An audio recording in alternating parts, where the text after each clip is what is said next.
le rôle et les ressources des coachs. Donc pour moi, ce qui me reste le plus important, une des phrases les plus importantes, c'est d'être centré sur le développement de la performance. Comment ça se décrit ça? Quel mot on peut mettre là-dessus? Ce qui m'apparaît le plus important, moi, c'est comprendre celui qui écoute. Moi, je vous raconte une histoire là. J'espère qu'on est un petit peu en connexion. Je ne vous connais pas tous, mais ce qui est important, c'est que le message que je vous envoie, vous arriviez à vous l'approprier et que vous fassiez votre sauce avec, et que quand vous allez ressortir d'ici, vous ayez retenu 2-3 idées qui puissent vous faire progresser ou avancer individuellement, ou vous mettre en réflexion sur votre quotidien de coach, pour savoir si il ne faudrait pas adapter un petit peu différemment les méthodes à mettre en place pour, encore une fois, faire progresser les gens. Donc comprendre la personne qui écoute, le message qui est envoyé. S'il y avait un mur là et que je parlais tout seul, évidemment, je me ferais plaisir à moi-même. Mais moi, mon intérêt, c'est que le message y passe et qu'il y ait un échange entre nous. Avoir de l'empathie, faire preuve de bienveillance et être honnête. Être honnête déjà avec soi-même, dans sa vie du quotidien, puis être honnête avec les gens avec lesquels on travaille. Donc il n'y a pas que des moments faciles. Quand on dit à quelqu'un, passe ton chemin, ou alors on a vécu une aventure ensemble et puis c'est le moment pour toi d'aller voir ailleurs pour que tu progresses un petit peu plus, mais où l'aventure se termine avec nous. Là, c'est d'être vraiment dans le message fort aussi qui doit être envoyé pour qu'il y ait une continuité dans le travail que vous avez fait et qui pourra se prolonger certainement sous d'autres cieux. Avoir une vision et la faire partager. Moi en tant que coach, vous en tant que coach, vous avez votre idée sur la structure du club, sur l'équipe, sur les moyens mis en place.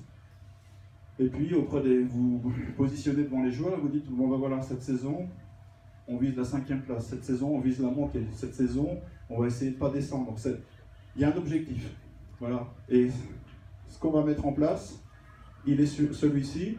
Et il faudrait qu'au bout de votre explicatif, que les joueurs y adhèrent, donc que ce soit partagé, et que vous sentiez l'unité, et que vous disiez, suite à ça, ok, c'est bon, on part tous dans la même direction, on commence le 1er juillet, le 1er août, le 1er septembre, et le 30 juin, on finit ensemble. Par contre, on fait toute l'aventure ensemble. Savoir prendre de la distance pour se rapprocher du but. Voilà, nous, en tant que coach, évidemment, on est collé sur la ligne de touche, et puis on est à 20 mètres, 30 mètres, 40 mètres de ces joueurs. Donc là, tout l'intérêt, c'est par la voix, la pensée aussi, des fois, la stature, faire passer les messages qu'il faut pour que dans les moments faibles, justement, on puisse changer la donnée du terrain pour faire en sorte que les joueurs repartent sur une dynamique positive. Donc ça, c'est aussi super important. Ce qui me paraît aussi super fort, c'est d'insister sur les points forts des savoir-faire individuels. Vous avez certainement des joueurs sous votre responsabilité. Putain, le petit, là, moins de 14, il envoie du lourd à 14 mètres. Voilà. Il fait 1m90, il a une détente d'1m50.